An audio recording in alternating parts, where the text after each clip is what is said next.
नमस्कार, सादर प्रणाम। मैं डॉक्टर ओपी मिश्रा, द संकेत लाइव से। क्या हम तीसरे महायुद्ध की ओर बढ़ रहे हैं? क्या युद्ध होना तय हो गया है? क्या युद्ध ही एकमात्र विकल्प है? क्या युद्ध ही हर समस्या का समाधान है?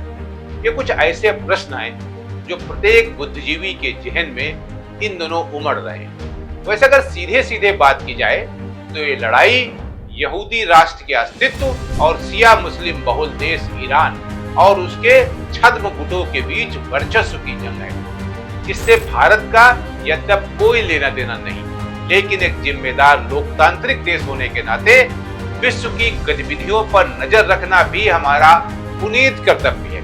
क्योंकि लड़ाई भले ही दो अलग अलग देशों में हो रही हो, लेकिन इतना तो तय है कि पश्चिम एशिया में संघर्ष तेज होने से भारत के सामने कुछ चुनौतियां तो आ ही सकती हैं। पहले अगर इजराइल ने ईरान के तेल और गैस ठिकानों पर हमले किए तो अंतर्राष्ट्रीय बाजार में इनकी कीमत बढ़ेगी, जो भारतीय इकोनॉमी के लिए किसी भी लिहाज से हितकर नहीं है। हम ये जान लें कि भारत अपनी जरूरत का 80% तेल आयात करता है। साथ ही यदि संघर्ष बढ़ता है तो हमारे देश का एक्सपोर्ट भी प्रभावित हो सकता है। वैसे प्रधानमंत्री नरेंद्र मोदी ने शुक्रवार को कौटिल्य आर्थिक सम्मेलन के तीसरे संस्करण में कहा है कि ग्लोबल इमरजेंसी के बावजूद भारत में इकोनॉमी बढ़ी है। प्रधानमंत्री का कहना था कि वैश्विक अनिश्चितता के बीच भी भारत हाई इकोनॉमिक ग्रोथ की दिशा में अहम बदलाव से गुजर रहा है। साथियों, आज भारत दुनिया की फास्टेस्ट ग्रोइंग मेजर इकोनॉमी है। आज भारत जीडीपी के हिसाब से 5th लार्जेस्ट इकोनॉमी है। हम ग्लोबल फिनटेक एडॉप्शन रेट के मामले में नंबर 1 है। आज हम स्मार्टफोन डेटा कंजम्पशन के मामले में नंबर 1 है। हम इंटरनेट यूजर्स के मामले में दुनिया में नंबर 2 है। दुनिया की करीब करीब आधी रियल टाइम डिजिटल ट्रांजैक्शन आज भारत में हो रही है। आज भारत में दुनिया का तीसरा सबसे बड़ा स्टार्टअप इकोसिस्टम है। रिन्यूएबल एनर्जी कैपेसिटी के मामले में भारत नंबर 4 पर है। अगर मैन्युफैक्चरिंग की बात करें तो भारत दुनिया का दूसरा सबसे बड़ा मोबाइल मैन्युफैक्चरर है। भारत 2 व्हीलर्स और ट्रैक्टर्स का सबसे बड़ा मैन्युफैक्चरर है। और इतना ही नहीं, भारत दुनिया का सबसे युवा देश है।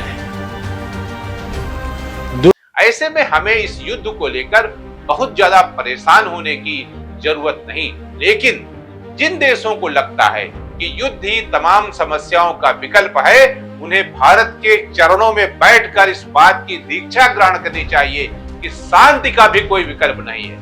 क्योंकि भारत हमेशा से अहिंसा का पुजारी रहा है। युद्ध से नहीं बल्कि बुद्ध के विचारों से हम प्रभावित हैं।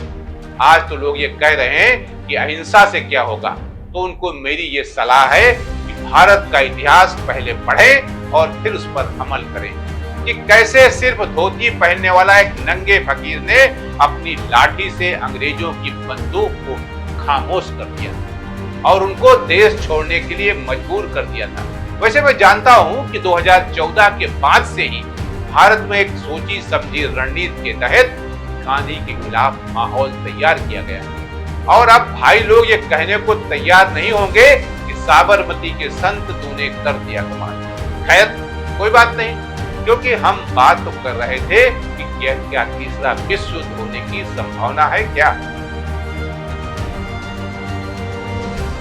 जो लोग इस जंग को विश्व युद्ध की शुरुआत समझ रहे हैं, उनको बता दूं कि संयुक्त राष्ट्र ने इजराइल पर ईरान द्वारा दागी गई मिसाइलों पर कोई खास प्रतिक्रिया नहीं दी। नाराज इजराइल ने संयुक्त राष्ट्र महासचिव को अपने यहाँ प्रतिबंधित कर दिया है, यानी संयुक्त राष्ट्र मौन रूप से ईरान का समर्थन कर रहा है।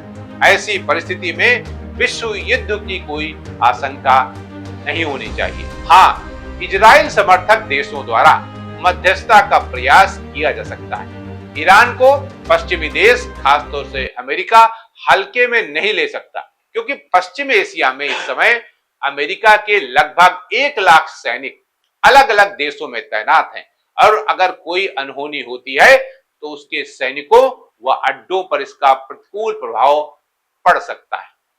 सभी इस नुकसान से वाकिफ हैं। ईरान और इजराइल के बीच अभी जो तनाव बढ़ा है, उससे कई बुद्धिजीवी तीसरे युद्ध के बीज ढूंढ रहे हैं, मगर फिलहाल यह असंभव है, क्योंकि लगभग सभी देश ये जानते हैं कि विश्व युद्ध मानव जाति के विनाश का कारण बन सकता है। युद्ध चाहे किसी भी युग में क्यों न हो, हमेशा बर्बादी ही लाता है। हकीकत यही है कि जब कभी कुछ सत्ताधारियों ने अपने अहम के कारण युद्ध छेड़ा है, तो उसमें बेकसूर और निहत्थे लोगों की सबसे अधिक नुकसान उठाना पड़ा है। फिर दुनिया के किसी भी कोने में युद्ध हो, उसका बुरा प्रभाव पूरे विश्व पर पड़ेगा, क्योंकि सभी देश एक दूसरे पर किसी न किसी रूप में थोड़े बहुत निर्भर हैं।